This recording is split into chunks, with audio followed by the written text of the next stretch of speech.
Cordial saludo, sean todos bienvenidos a este nuevo video en donde vamos a hablar un nuevo circuito y vamos a resolverlo. Este circuito está compuesto de dos mallas. Habíamos hablado en un video anterior en donde resolvíamos la ecuación del circuito RLC en funciones de las cargas, de la carga del circuito en ese instante.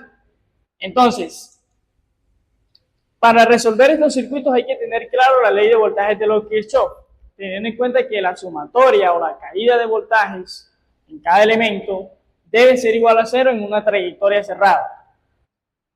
Partiendo de este punto de vista, tenemos nosotros que tener claro cuántas mallas son. Son dos mallas, son dos ecuaciones.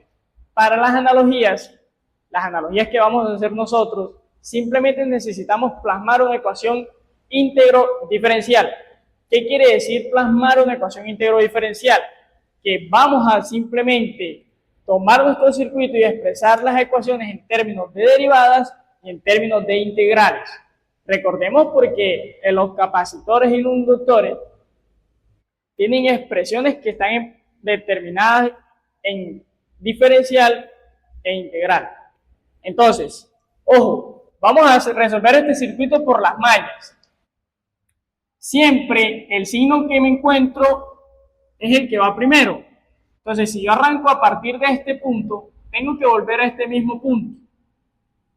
Me encuentro con el signo menos B de t, más R1, ¿por quién? Por la corriente I1. Recordemos que pongo R1 por la corriente I1 porque es voltaje, y voltaje es resistencia por corriente. Entonces la expreso de una vez de forma directa, más L, pero recordemos que el voltaje o la caída de tensión en un inductor es igual a la derivada de la corriente en función del tiempo por la inductancia. Y regreso a este mismo punto donde esto va a ser igual a cero. Si esta es mi variable de entrada, la paso para aquel lado, me queda R1 por I1 más L por la derivada de la corriente del inductor igual a B de t. Ojo, como debemos expresar esta ecuación en términos de la corriente I1 e I2, esta IL, que es la I del inductor, es la corriente de esta rama, por ley de corriente de Kirchhoff, en este punto, aquí va a estar entrando la corriente I1. Sí, porque si ella viene así, entra por esta rama.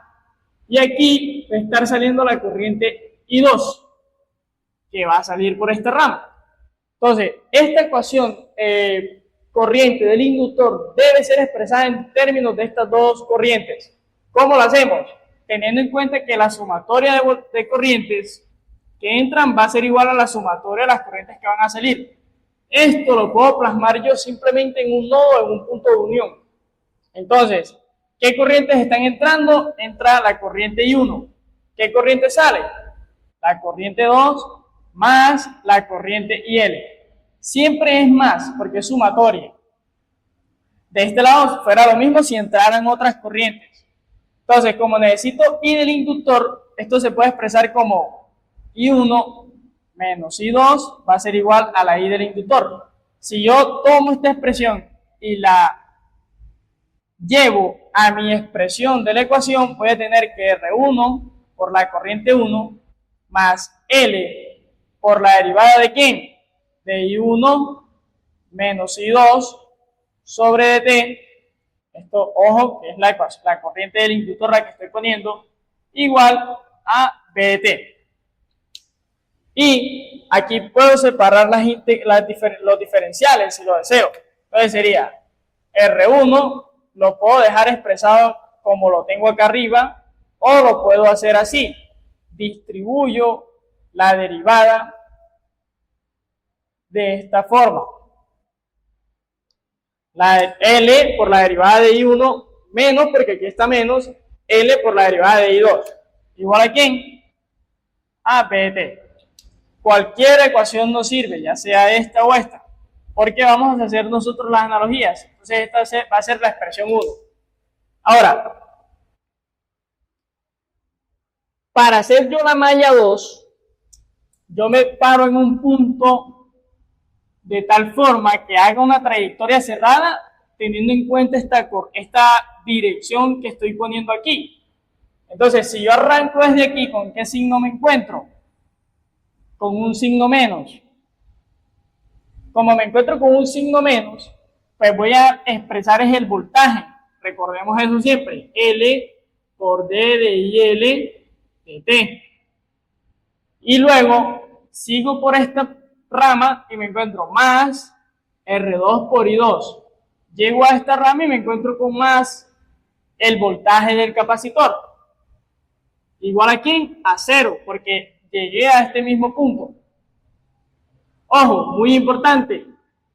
Recordemos que el voltaje del capacitor está expresado en 1 sobre C por la integral de la corriente del capacitor de T. Pero la corriente del capacitor es igual a I2. Entonces podemos expresar menos L por la derivada de IL. ¿Pero quién es IL? Aquí ya tenemos la expresión en términos de las dos corrientes. Entonces, I1 menos I2 de T más R2 por I2 más 1 sobre C por la integral de la corriente del capacitor, que viene siendo la misma corriente I2 de T igual a 0. Nuevamente aquí puedo distribuir la derivada si lo deseo. L por la derivada de I1 de T. Luego menos por menos me va a dar más L por la derivada de I2 de T más R2 por I2 más 1 sobre C por la integral de I2 de T. Entonces, estas son las dos ecuaciones importantes e interesantes que nos van a servir a nosotros para poder hacer las analogías. No necesitamos hacer más, simplemente necesitamos expresar las ecuaciones, ya sea en términos de las corrientes cuando hago mallas o en términos de los voltajes cuando hago nodos. Ojo, es muy importante porque aquí estamos simplemente resolviendo las mallas. Estamos simplemente resolviendo las mallas, es decir, dejamos las ecuaciones en términos de corrientes. Más adelante vamos a ver cuando sea con nodos, es decir, cuando tenga que expresar las ecuaciones en términos de voltaje. Es muy importante para manejar las analogías. No siendo más, muchas gracias, nos vemos en un próximo video.